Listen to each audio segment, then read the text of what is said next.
आज का हमारा दूसरा जो टॉपिक है लेक्चर है वो है मेनोपॉज।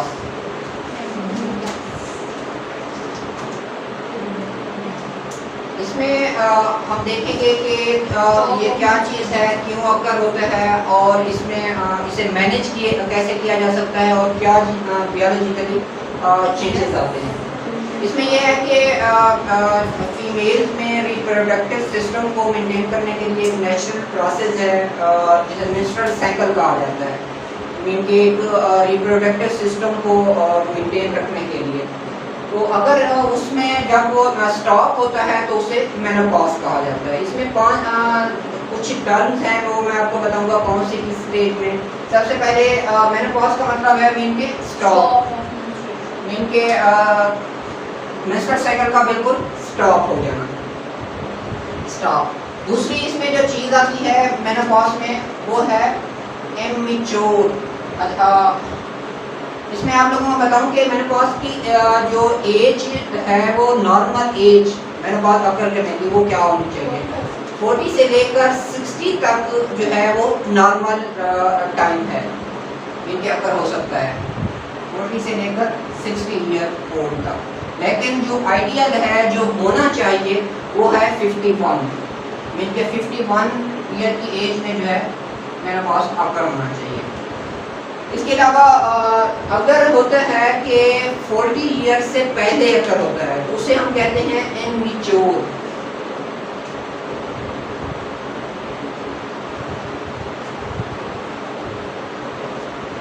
इमैच्योर मेनोपॉज का क्या है, लेस देन 40 ईयर, मीन के 40 साल से पहले अगर अकर होता है तो इमैच्योर मेनोपॉज कहा जाता है उसे। दूसरा होता है कि अर्ली मेनोपॉज।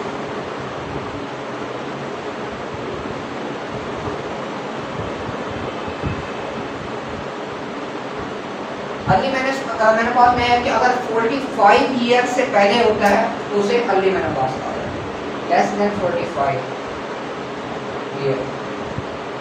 इसके अलावा इसमें एक टर्म आती है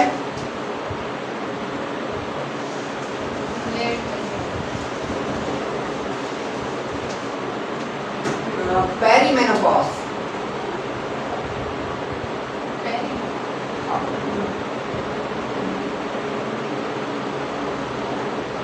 पेरीमेनोपॉज वो ड्यूरेशन है जिसमें मेनोपॉज अकर होना स्टार्ट होता है, मीन के going toward the menopause, mean के जैसे मेनोपॉज का ड्यूरेशन कंप्लीट होता है तो उसमें इरेगुलरिटी स्टार्ट हो जाती है पीरियड्स में, तो उसे पेरीमेनोपॉज कहा जाता है। और ये इसकी जो ड्यूरेशन है वो हो सकती है 2 से 10 ईयर। सर इरेगुलर पीरियड्स 2 से 10 ईयर की ये ड्यूरेशन हो सकती है। डिफरेंट फीमेल में डिफरेंट होती है, तो इनके ये पेरीमेनोपॉज किसी में 2 ईयर में कंप्लीट होना चाहिए, किसी में 10 ईयर तक। इसके बाद एक टर्म है वो है पोस्ट मेनोपॉज।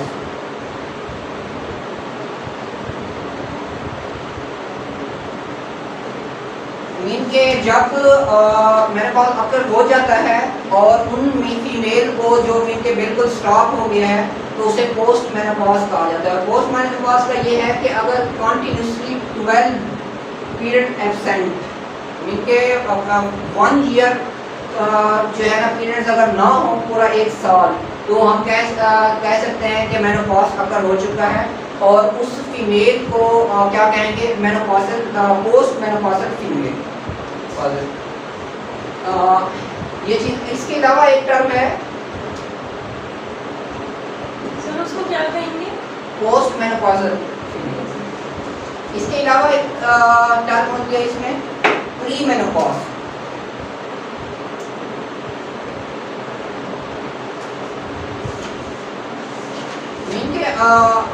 प्री मेनोपॉज जो है ऐसे कह लें जैसे हमने पहली मेनोपॉज या इमैच्योर मेनोपॉज कहा है, ये उसी के ड्यूरेशन है, लेकिन ये इस सूरत में है कि रिप्रोडक्टिव एज जो है उसी के अंदर अकर होगी और इसमें एक तरह की ये डिजीज है, मीन के किसी न किसी डिफेक्ट की वजह से ऐसा होता है, ना कि नॉर्मल नहीं है।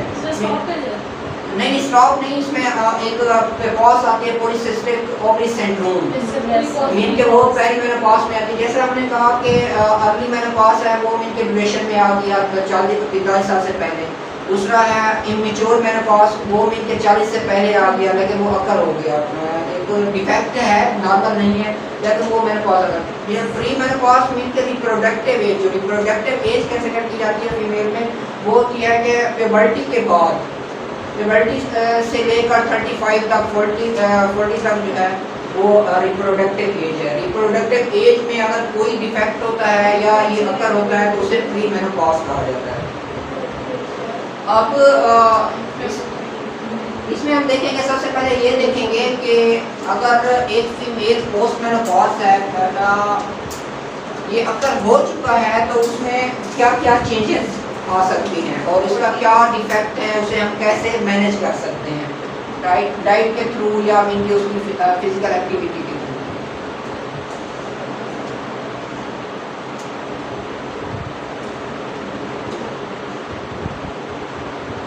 इनके पोस्ट मेनोपॉजल वुमेन या इनके जैसे ही मेनोपॉज अगर हो गया है उसमें जो चेंजेस आते हैं, सबसे पहली तब्दीली ये होती है जो एस्ट्रोजन की कंसंट्रेशन होती है वो रुक जाती है, पहली चीज। दूसरी चीज़ ये है कि जो आपका मसल मॉस है वो आपके फैटी मॉस में शिफ्ट होना शुरू हो जाता है। मीन के आपको ऐसे लगता है कि जैसे ओबेसिटी या वेट बढ़ रहा है, लेकिन ऐसा नहीं होता। सब ये हो रहा होता है जो मसल मॉस है वो फैट में कन्वर्ट होना शुरू हो जाता है, एब्डोमेन रीजन की तरफ जो है ना मॉस बढ़ जाता है। और इसके अलावा जो इंसुलिन रेजिस्टेंस वो अकर होती है, मीन के डायबिटीज़ के चांसेस बढ़ जाते हैं। इसके अलावा जो है वो है कि LDL की कंसंट्रेशन इसमें बढ़ जाती है, ट्राइग्लिसराइड की कंसंट्रेशन बढ़ जाती है और HDL की कंसंट्रेशन जो है वो लो रहती है। रिपीट कर देना। LDL ट्राइग्लिसराइड की कंसंट्रेशन जो है वो हाई हो जाती है, ट्राइग्लिसराइड की कंसंट्रेशन हाई हो जाती है और जो HDL है हाई डेंसिटी लिपोप्रोटीन उसकी कंसंट्रेशन लो हो जाती है। फिर ये है कि इसे मैनेज कैसे, इसकी सबसे बड़ी वजह जो है रीज़न वो ओबेसिटी हो सकती है। उसको मैनेज करने के लिए ये है कि जो इन फीमेल है जिनमें मेरे पास अकर हो गया उनको थोड़ी सी एहतियात की ज़रूरत है। एक तो इंसुलिन रेजिस्टेंस पैदा हो चुकी है, अगर इंसुलिन रेजिस्टेंस पैदा हो चुकी है तो डायबिटीज़ के चांसेस ज़्यादा हैं। अभी करंटली भी देखा जाए जितनी भी डायबिटीज़ के केसेस हैं फीमेल में ज़्यादा है diabetes as compare to male. उसकी सबसे बड़ी, और इसी तरह हार्ट इश्यूज जो हैं वो भी फीमेल में ज़्यादा हैं। उसकी सबसे बड़ी वजह जो है यही चीज़ है पोस्ट मेनोपॉज। तो इसमें यह है कि अगर मेनोपॉज अकर होने के बाद फीमेल को ख्याल करना चाहिए कि वो फैटी चीज़ों पर इस्तेमाल कम करे, फिजिकल एक्टिविटी को मेंटेन रखे। अगर वेट ज़्यादा है तो उस अपने वेट को कम करे, ओबेसिटी इसकी सबसे बड़ी वजह है। अगर आप 47% तक अपना वेट रिड्यूस कर लेते हैं तो इसे काफ़ी हद तक इसे रिड्यूस करने में कामयाब होते हैं। इनके जैसा कि हार्ट इश्यू है या डायबिटीज़ है उसको कंट्रोल करने में। और इसके अलावा जो इंटेक है फीमेल, ऐसी फीमेल को कैल्शियम का इंटेक, विटामिन डी का इंटेक, राइबोफ्लेविन है, थायामीन, इसका इंटेक बढ़ाना चाहिए। विटामिन डी और कैल्शियम, राइबोफ्लेविन, थायामीन, ये चीज़ें जो है और मैग्नीशियम, इनका इंटेक ज़्यादा हो ताकि इसको मैनेज किया जा सके। ये था इनके मेरे पास अकर होने के बाद। जो दूसरी हमने कंडीशन पढ़ी थी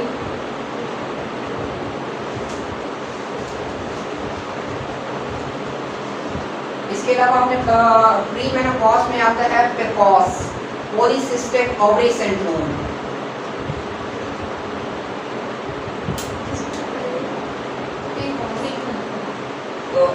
पॉलीसिस्टिक ओवरी सिंड्रोम ये आजकल का सबसे फीमेल में सबसे बड़ा इशू जो है ये PCOS का है और इसकी सबसे बड़ी वजह जो है वो है ओबेसिटी।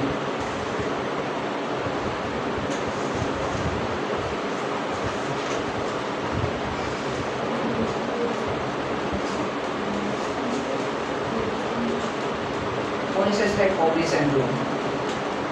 तो इसमें हम देखेंगे कि हम कैसे डायग्नोज कर सकते हैं कि एक फीमेल को वाकई जो है वो पिकॉस की पेशेंट है या इनके उसे कोई और इश्यूज हो रहे हैं इनके, कह सकते हैं आप, जैसे हमने इमेच्योर मेनोपॉज पढ़ा या अर्ली मेनोपॉज को स्टडी किया या प्री मेनोपॉज है, तो उसमें 4 चीज़ें हैं जो इनके देखी जाती हैं कि अगर वो 4 में से 2 या इनके चारों मौजूद हो तो वो फीमेल या जो है उसमें जो है ना पॉलीसिस्टिक ओवरी सिंड्रोम हो सकती है।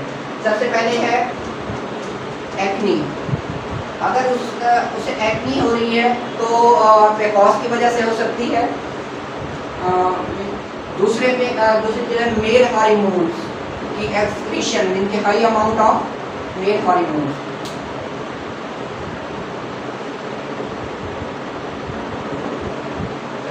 जिसमें आपका टेस्टोस्टेरोन है या एंड्रोजन।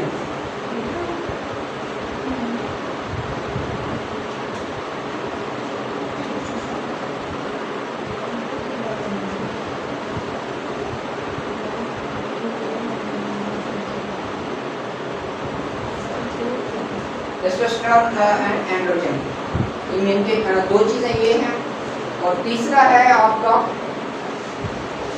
ये देखिए ओलिगोरिया।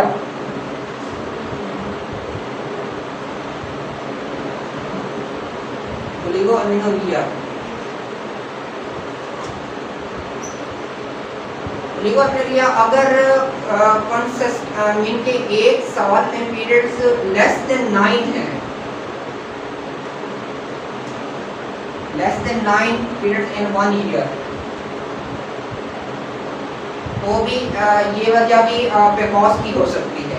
दूसरी है एमीनोरिया।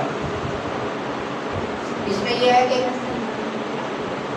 कॉन्टिन्यूसली जो है 2 से 3 इनके मिनिमम 3 जो है या 3 या 3 से ज़्यादा पीरियड्स का missed period continuously more than 3 periods.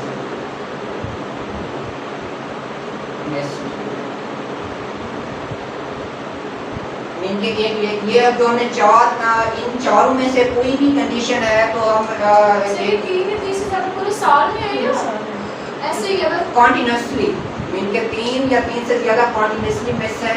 अगर इनके उसकी एज ज़्यादा है जैसे 30 प्लस या 35 है तो उसमें ये है कि वो हम कह सकते हैं इमेच्योर मेनोपॉज, इस तरीके से मेनोपॉज की तरफ। अगर उस रिप्रोडक्टिव एज में बात हो रही है इनके लेस देन 35 तो फिर ये है पिकॉस हो सकती है उसे पॉलीसिस्टिक ओवरी सिंड्रोम।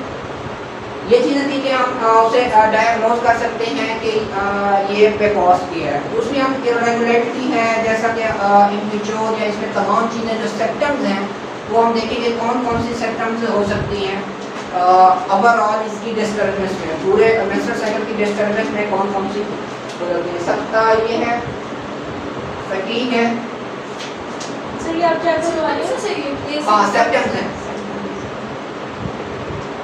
इसके अलावा जो है स्लीपिंग इश्यूज हैं,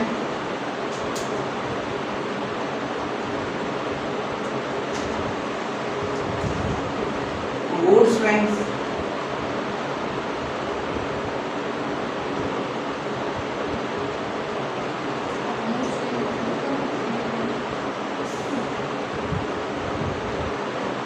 सडन बॉडी वार्म जैसे heart flashes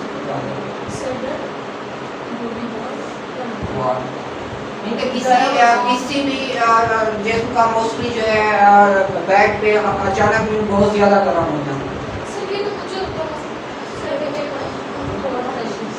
sudden body warm. और इसके अलावा जो इसकी दूसरी है स्लीपिंग है, फटीग है, mood swing, sudden body warm और इनके एक्सेसिव हेयर, इनके बॉडी में जो नॉर्मल हेयर से ज़्यादा प्रॉब्लम जो भी इनके नॉर्मल फीमेल में हेयर होते हैं बॉडी में, जैसे अक्सर फीमेल में होते हैं चेहरे पे भी बाल आए हुए होते हैं, तो उनकी भी वजह ये हो सकती है।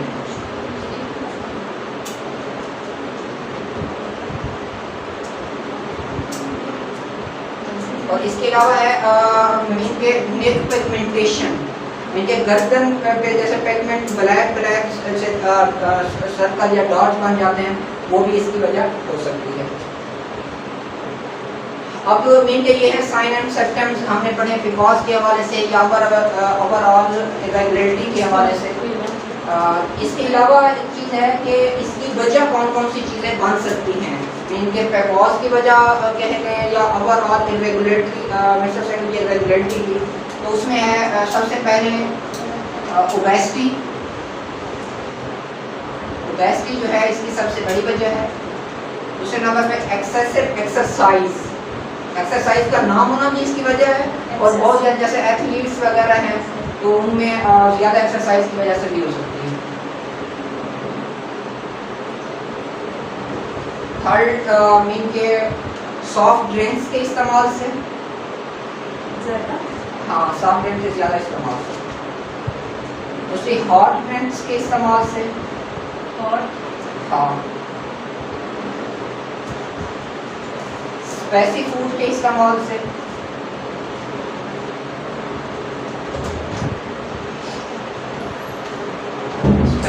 स्पाइसी फूड के इस्तेमाल से हो सकती है।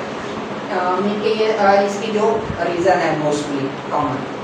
तो इसके अलावा है कि आप दूसरी बात ये है कि हम डाइट के साथ अगर इस तरह की सूरत हाल है, जैसे हमने सबसे पहले स्टडी किया था कि पोस्ट मेनोपॉज को क्या करना चाहिए, अगर इनकी इरेगुलरिटी है या पैकॉज पर वो कैसे उसे हम मैनेज कर सकते हैं डाइट के थ्रू, उनको जो उनकी प्रॉब्लम है रिजॉल्व कर सकते हैं।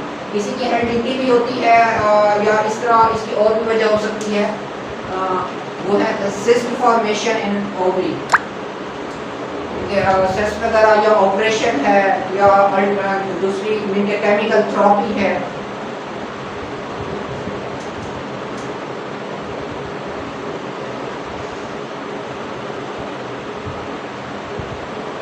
ये इसकी रीज़न हो सकती है।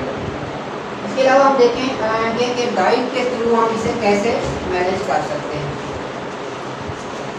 वो है कि वो पैकॉज हो या ओवरऑल टोटल किसी तरह का भी इशू हो मेंस्ट्रुअल साइकिल की इरेगुलरिटी में।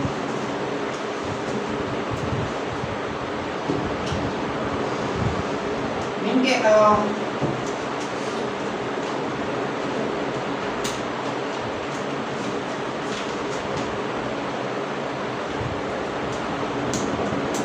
डाइटरी मैनेजमेंट इनके एक तो हेल्दी एंड न्यूट्रिशियस डाइट देनी है, जैसे आपने कहा कि उसमें विटामिन बी हो, विटामिन बी में है थायामाइन है, कोबालामाइन है या जैसे राइबोफ्लेविन है, पीछे वाले। इसके अलावा हम जो डाइट उसकी रिक्वायरमेंट के मुताबिक हो, अगर वो ओबीस है तो उसको वेट रिडक्शन की तरफ लें, अगर वो अंडर वेट है, अंडर वेट भी हो सकती है, तो अंडर वेट है तो उसकी कैलोरीज रिक्वायरमेंट के मुताबिक डाइट प्लान, लेकिन हेल्दी एंड न्यूट्रिशियस। अगर इससे एक तो हेल्दी एंड न्यूट्रिशियस डाइट जो तमाम मिनरल और विटामिन की रिक्वायरमेंट को पूरी कर रही हो, इसके अलावा जो कुछ इनके डाइट्स हैं या रेमेडीज़ के हैं जो उसमें हेल्प आउट करती हैं, वो है टर्मेरिक है, वो इस्तेमाल टर्मेरिक, जिंजर, सैनामोन,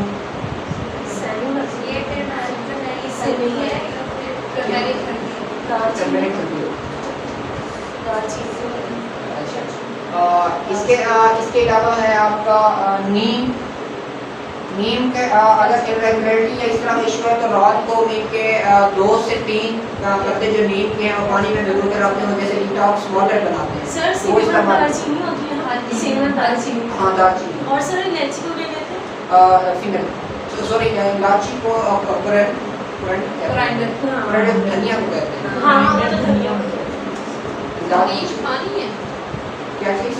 हाँ नीम पानी में भिगो के रखते हैं, वो देखेंगे पानी में भिगो के रखते हैं। 3 से 4 जो पत्ते हैं नीम के, वो रात को पानी में भिगो के रखते हैं, सुबह वो पत्ते फेंकते हैं और पानी पिए इस तरीके से। और इसके अलावा पपाया का इस्तेमाल करें,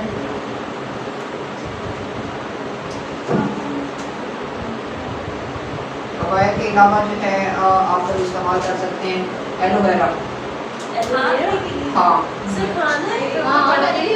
एलोवेरा जो है आप ब्रेकफास्ट से पहले हनी के साथ इस्तेमाल कर सकते हैं, बिफोर ब्रेकफास्ट मिल्क के हनी के साथ। इसे हनी के साथ भी इस्तेमाल उसका भी खाया जाता है, मिल्क बहुत कड़वा होता है। दूसरा इसका एक नहीं बिल्कुल होल और दूसरा उसको जो है ना आप एक टुकड़ा इंगल्फ भी कर सकते हैं, जैसे टैबलेट लेते हैं ना उस तरीके से एलोवेरा। इसके अलावा है फिनल हाँ छिलके से निकलना फिनल जो है सौंफ को खाने के बाद जो है ना उसके सीड जो है ना च्यू कर सकते हैं हाँ ये चीज़। और दूसरा जो इनके बीन्स होते हैं बीन्स वगैरह सोया प्रोडक्ट्स का जो है ना इस्तेमाल नहीं करना, रिस्ट्रिक्ट कर देना है हाँ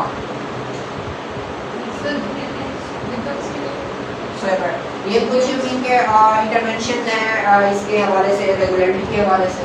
कुछ मिथ्स भी तो होती है, मिथ वो तो अलग चीज़ है, इनके ये चीज़ें न्यूट्रिशन पॉइंट ऑफ व्यू से जो है ना वो है, इसमें वो भी नहीं कह सकते कि मिथ या लेमैन की तरह, लेकिन इसमें रिसर्च भी नहीं, लेकिन ये इम्प्रूवमेंट जो ओवरऑल बेनिफिशियल है वो रिसर्च के हवाले से नहीं हुई है सोया प्रोडक्ट मिलकर रिसर्च होती है वो अथेंटिक मिलकर मुख्तलिफ जो जर्नल वगैरह से पास एक होती है रिसर्च जो कंडक्ट की है उसके रिजल्ट देखे हैं ओवरऑल उसका इम्पैक्ट अच्छा है, लेकिन उसे मेडिसिन के पॉइंट में, क्योंकि जब भी आप रेमेडीज का मतलब होता है मेडिसिन पॉइंट ऑफ व्यू से, उसके प्रोसेस फिर और होता है इनके साइंटिफिकली हो सकता है लेकिन मेडिकल पॉइंट ऑफ व्यू से यूज़ नहीं कर सकते आप, लेकिन एक तरह की रेमेडीज इनकी बेनिफिशियल या इम्प्रूवमेंट के लिए एंड के द्वारा ये चीज़ हाँ इनके इम्प्रूव हो सकता है क्यों नहीं हो सकता। इसके अलावा एनी क्वेश्चन अबाउट दिस? ये डाइट थी जो मिलके ज़्यादा रिकमेंड की जा सकती है इस हवाले से। और कल आप लोगों ने डाइट प्लान बना के आना है मिलके बिकॉज का पॉलीसिस्टिक ओवरी सिंड्रोम का, ठीक है, पॉलीसिस्टिक ओवरी सिंड्रोम के जो पेशेंट है उसका एक डाइट प्लान बना के आना है आप लोगों ने उसको। यस ये आपने कहा कि बच्चों को हमारा मसल बना सकता है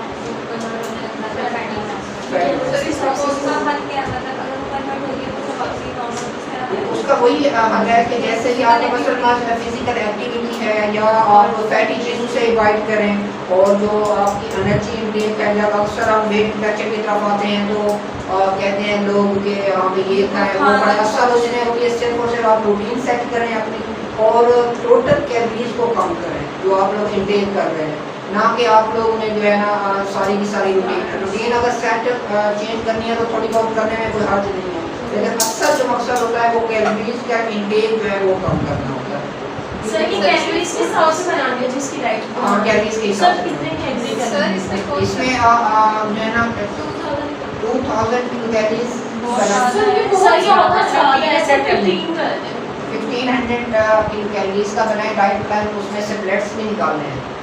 ओके और इसकी जो रेशियो है उसमें आप लोगों ने 20% फैट, सर ये हमसे नहीं होता, ठीक है 20% फैट हो उसमें, और 50% जो है कार्बोहाइड्रेट्स हो, और 30% जो है प्रोटीन। इनको माइंड में रख के सब ज्यादा कार्बोहाइड्रेट्स लेने चाहिए। इससे